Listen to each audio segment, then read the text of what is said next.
He's on the Mount Rushmore of basketball as far as I'm concerned. I don't believe that would have happened if he had been in the same era as Michael Jordan. Because LeBron James' greatness would have shined against everybody else. But then when he went against Jordan, Jordan was one of those guys that he was not just out to beat you. He was out to annihilate you, to take your heart right out of your chest, to just make you just bow to his greatness practically, for crying out loud. It was like that, okay? Listen, I got a lot of respect and love for Clyde Drexler. We know what Michael Jordan did to that man. And understand that even though he did that to Clyde Drexler is not on the level of LeBron James. But if you watch LeBron James, particularly on his show, The Shop, which I think they're doing a very, very good job. Congratulations to him and his crew with the job that they're doing. I'm really, really fond of what I'm seeing from them. LeBron talks about what it took for him to get to that point, like losing in the finals to the Dallas Mavericks was his greatest achievement. That, to me, in a lot of people's eyes, that's when he choked. He scored 8 points in an NBA Finals game. It was just an embarrassing performance, you know, the likes of which we never thought we would see.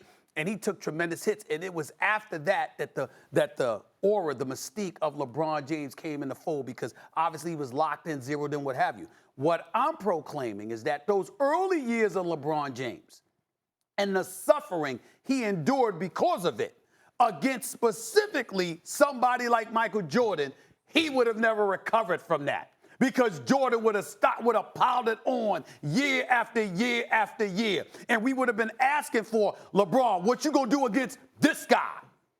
And that's the difference. See, it's not just about, when you look at LeBron and his career, Dallas, San Antonio, and you know, whoever else, Cleveland and Golden State and whatever, there has been no one that LeBron James has gone up directly where it's you against them, until Kevin Durant arrived in Golden State. Oh, and even then, we weren't really looking at it because of the weapons that Kevin Durant had around him, but I'm going to still give him credit for averaging 35 and 8. Sure.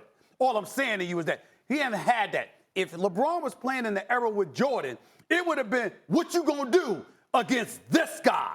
And this guy would have never allowed LeBron to elevate, because it would have been a hit at his expense, and Jordan would have never allowed that. Never, not in a million years. It would have never been this LeBron, never. You and I see this virtually the same way, Okay. but we have different spins on it. Sure, go ahead. Sure, LeBron was still going to be LeBron. No one was going to stop him from achieving his level of greatness. LeBron was going to be a great player who dragged his team to the finals if he was in a different conference than Michael Jordan every single year, where he would have lost to Jordan every single year had they played in the same league. I mean, and that means he wouldn't have been LeBron? Well, he would have been recognized as the second greatest player of all time, which he is now. In other words, look, LeBron can do more with less than any player who ever lived. More than Magic Johnson, more than Larry Bird, more than Michael Jordan, more than anyone. You give LeBron a cast of characters who no one else could drag to a finals. LeBron will drag him to a finals, at least through a weak conference.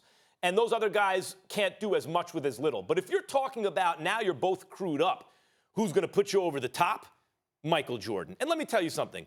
LeBron uses advanced analytics. He has the benefit of them, and he uses them. And do you know what all of the advanced analytics say? In their primes, Jordan was slightly better than LeBron. And he didn't have the benefit of using those same analytics that tell you Jordan's a little better than LeBron. This idea that LeBron is this, well, he's a greater athlete. You know, Michael Jordan has the all-time highest vertical in the history of the NBA, 48 inches. Dean Smith claims Michael Jordan ran a 40 in 4.3 seconds. Even if that's not true, he was recorded at 4.6, same as LeBron. But Dean Smith claims 4.3. In other words, as an athlete, Michael Jordan, people forget now. There were articles in Sports Illustrated like, is he defying gravity somehow? Why is he able to hang in the air so much longer than everyone else? If you're talking about pure athlete, Jordan's become underrated. If you're talking about, well, what the analytics say, in fact, Jordan's become underrated. And if you're talking about all the intangibles that you bring up, Stephen A., there's no comparison. Jordan's one of all time. But that doesn't mean he could stop LeBron's greatness. LeBron wouldn't have wins against Jordan in the finals, but he would still have elevated his team. Let me ask you this. Obviously, Jordan's better, but LeBron would have thrived in any era, right? LeBron would have thrived in any era, but not to the degree that he is in this era. Let's understand. Hold the thought, though, where I'm going with this, because I want to ask you. Is it possible if they were playing in the same era, he would have been even better because Jordan would have pushed him even more? No. Why? Because Jordan would have targeted him personally. In other words, what I'm trying to say to you is that the difference between LeBron in this era and previous eras is that LeBron is just the greatest player of this era, and you're out there competing and you're going up against the Steph Currys of the world and, the juggernaut that is the Golden State Warriors or whatever. That is entirely different than you struggling from a heart perspective earlier on in your career, going up against the ultimate killer and assassin. And because of that is what I'm saying. He would have been, and I don't know. Stephen A., watch this. Let me interrupt this real quick, but I got something for you that might change your mind. Sure. Let's put it this way. The arguments for LeBron as the greatest of all time are based on longevity, right? Because in their primes, Jordan was a little better, correct? Okay. Well, let's say they did go head-to-head. Jordan would have gotten them through Jordan's whole prime on those Bulls teams, right? Those Bulls teams would have beaten LeBron's Miami or Cleveland teams every time. But eventually, Jordan's going to retire. LeBron's still going to be there. Well, let me ask you this question. This is a rhetorical question. I don't need an answer. We don't talk about Wilt Chamberlain that way, and we recognize him for the great center that he was. But when we talk about guys, we mention Kareem, we mention Russell. You all right? So the bottom line is, why is that? Because he kept losing to Russell. Yeah. That's why. Yeah. And so what I'm saying is, if you're LeBron, understand, I'm not talking, and I want everybody to understand this. I'm not talking about LeBron now.